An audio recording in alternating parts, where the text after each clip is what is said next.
ফিরে এলাম আমরা ব্রেকের পর। আমাদের সঙ্গে একজন কলিনী কে আছেন, কোত্থেকে বলছেন?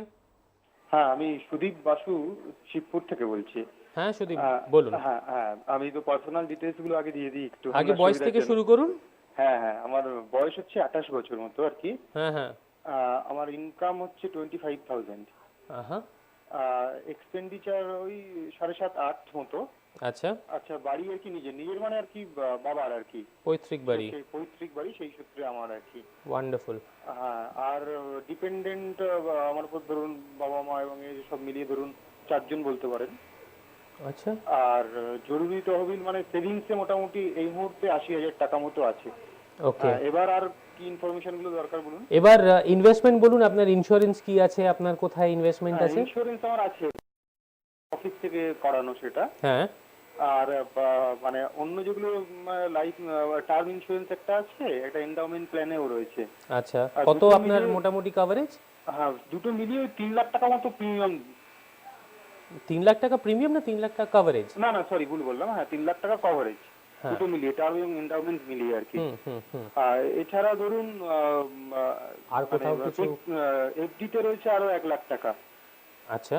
হ্যাঁ, এনএসসি পিপিএফ আমি করি আর কি। এনএসসি তে 10,000 টাকা মতো রয়েছে, আর পিপিএফ এ ধরুন 25,000 নিয়ার অ্যাবাউট। মানে পিপিএফ মানে কি মাসিক একখানা রেগুলারলি করে যান? হ্যাঁ হ্যাঁ, রেগুলারলি করে যাই। Very good. আর ইনভেস্টমেন্ট? ইনভেস্টমেন্ট অ্যাজ সাচ মানে আলাদা করে আছে, সেগুলো তো অবস্থা এখন ভালো না, এবং সেগুলো আমার মানে ডিটেলসটা মাথায়ও নেই মানে। আচ্ছা। আর তাহলে ইনভেস্টমেন্ট মোটামুটি কিছু নেই? না, সেরকম কিছু নেই আর কি। আচ্ছা। আমি একটা মানে শুরু করতে চাই আর কি, ও এই জন্যই ওকে। আপনাকে ফোন আচ্ছা করলাম। ঠিক আছে, প্রশ্নটা হচ্ছে গিয়ে যে কোত্থেকে শুরু করব, হ্যাঁ হ্যাঁ, এবার কিভাবে শুরু কিভাবে আর করব? কি, আমি একটু মানে কনভেনশনাল ওয়েতে আপাতত করলাম। এবার হ্যাঁ। মিউচুয়াল ফান্ড কিভাবে এগুলো কিভাবে আর কি ইনভেস্ট করা শুরু করবো আর কি। ওয়ান্ডারফুল, বুঝতে পেরেছি। হ্যাঁ হ্যাঁ। সুদীপ তুমি শুনতে থাকো, আমরা এক্ষুনি ফিরে আসছি তোমার সব ডিটেলস নিয়ে। আমরা তোমাদের তোমার স্কোর কার্ড কি হলো না হলো সব বলে দিচ্ছি। সুদীপ, ফার্স্ট অফ অল যেটা তোমাকে বলতে হবে যে ইট ইজ ভেরি গুড, তোমার এত ইয়াং এজে তুমি যথেষ্ট ভালো একখানা রেসপন্সিবিলিটি সামলাচ্ছ। ফোর খুবই মানে এটা I will say hats off to this. You've taken very good responsibility and যথেষ্ট ভালোভাবে চেষ্টাও করছো যে ওই রেসপন্সিবিলিটি যাতে তুমি ক্যারি ফরওয়ার্ড করতে পারো। হাউএভার তোমার স্কোর কার্ড নিয়ে বলি, তোমার স্কোর কার্ডে তোমাকে আমরা 39 দিচ্ছি টোটাল। আই এম শিওর যে you'll be very happy with it. Income expenditure আর এমার্জেন্সি ফান্ড দুটো স্কোরে দুটোতেই তোমাকে 10 দেওয়া হলো। ইন্স্যুরেন্সে তোমাকে 7 দিলাম, I will come back to why. Loan তোমাকে 10 দিলাম, but I have some issues. ইনভেস্টমেন্টে অফকোর্স তুমি বুঝতেই পেরেছো, that's your weakest point, weakest segment. যদিও তোমাকে 0 দেওয়ার ইচ্ছে ছিল, বাট স্টিল তোমার কিছু ভালো পিপিএফ, ফিক্সড ডিপোজিট এইসব করা রয়েছে বলে তোমাকে 2 দেওয়া হলো। অ্যাকচুয়ালি ওটা কিন্তু ইনভেস্টমেন্ট না, ওটা কিন্তু পার্থক্য আছে।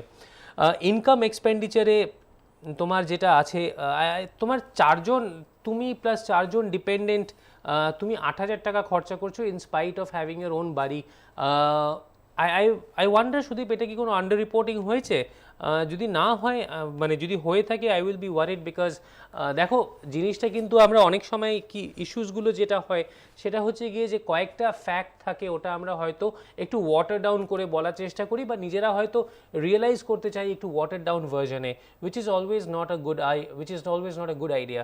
তোমাকে এটা করতে হবে যে ফ্যাক্টকে রিয়েলাইজ করতে হবে যে এটাই হচ্ছে গিয়ে ফ্যাক্ট, আর কি খরচা হচ্ছে ওটা কিন্তু কারেক্টলি তোমাকে নিজেকে আন্ডারস্ট্যান্ড করে অ্যাসিমিলেট করতে হবে। এমার্জেন্সি ফান্ডে তুমি আই সাপোজ তোমার এটা একখানা ব্যাংকে সেভিংস অ্যাকাউন্টে আছে, তুমি কিন্তু আলাদাভাবে ওটা ফিক্সড ডিপোজিটে মেনশন করোনি। সো আমি তোমায় সাজেস্ট করবো যে ব্যাংকের এই যে তোমার ইয়েটা আছে সেভিংস অ্যাকাউন্টে বা হাতের কাছে তোমার যে 80,000 রুপিস পড়ে রয়েছে, ওটাকে একটু ভালোভাবে ইউটিলাইজ করো, ওটা একখানা ফিক্সড ডিপোজিট টাইপ সিচুয়েশনে তুমি কিন্তু নিয়ে যেতে পারো। ইন্স্যুরেন্সে I have always been apprehensive about এই যে অফিস থেকে যে হেলথ ইন্স্যুরেন্স দেওয়া হয়। আদারওয়াইজ তোমার এখন যা সিচুয়েশান আছে সুদীপ, আমি আমি খুশি হতাম তুমি যদি আরেকটু বেশি ইন্স্যুরেন্স করতে। পারহ্যাপস তোমার হাতে যদি আরও 3-4 লাখ টাকা টার্ম ইন্স্যুরেন্স হয়, তোমার বয়সটা এত কম, তুমি যদি এই বয়সে 3-4 লাখ কেন, যদি 5 লাখ টাকা অবধিও একখানা টার্ম ইন্স্যুরেন্স করে নাও, আমার মনে হয় ওটা কিন্তু যথেষ্ট ভালো থাকবে। Security, a feeling of safety ওটার জন্যে। আর লোন তো অফকোর্স তোমার নেই, সো 10। ইনভেস্টমেন্টগুলো এবার যেগুলো আসি, তোমার স্টেট ব্যাংকে 1 লাখ আছে, সেটা কিন্তু তোমার ইউ মাস্ট এনশিওর যে এই টাকাটা কিন্তু তোমার সারাক্ষণ স্টেট ব্যাংক বা হাতের কাছে একখানা ভালো ব্যাংকে এই টাকাটা কেন সারাক্ষণ একখানা ফিক্সড ডিপোজিটের মতো জায়গায় কিন্তু জমতেই থাকে। But what I am really happy about is তোমার অলরেডি কিন্তু পিপিএফ হয়ে গিয়ে তোমার একটা ভালো অ্যামাউন্ট, মানে 25,000 টাকা, যেটা তুমি বললে যে তুমি হয়তো একটু একটু করে জমানোর চেষ্টা করেছো বা জমিয়েছো ওভার দ্য ইয়ার্স, তোমার মধ্যে কিন্তু অলরেডি সেভিংস আর ইনভেস্টমেন্টের হ্যাবিটটা অলরেডি তৈরি হয়ে গেছে, অলরেডি বসে গেছে।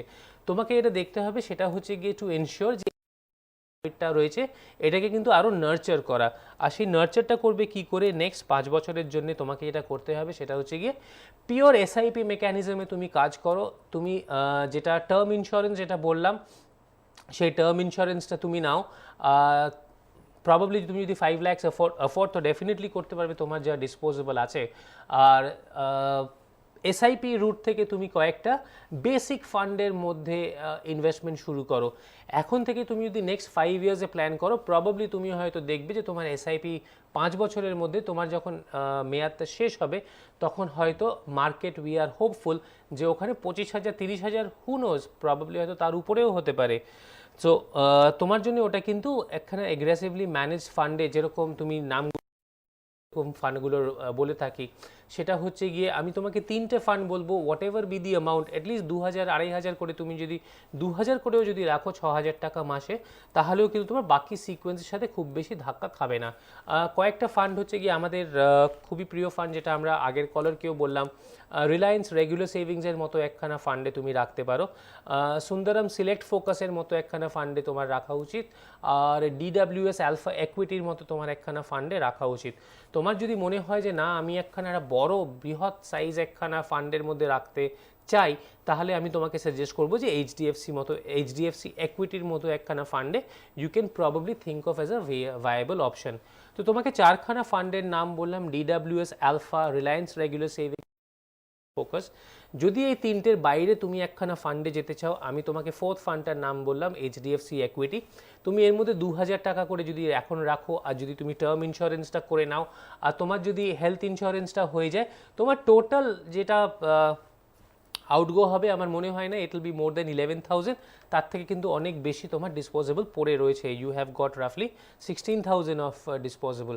তো এইটা করে নাও, আমার মনে হয় তোমার ফ্যামিলি অনেক সিকিউর থাকবে, তুমিও অনেক সিকিউর থাকবে।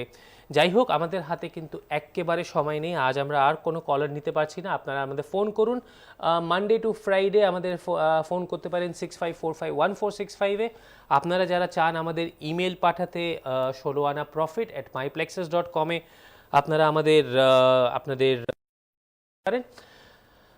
আর আপনারা আমাদের স্ক্রিনে যে ফোন নাম্বারগুলো দেখছেন ওখানে আপনি ডেফিনেটলি ফোন করতে পারেন। যাই হোক, আজকে আমাদের একেবারে আপনাদের গুড বাই বলে চলে যেতে হবে, বাট আমরা আবার ফিরে আসছি নেক্সট সানডে সেম টাইম।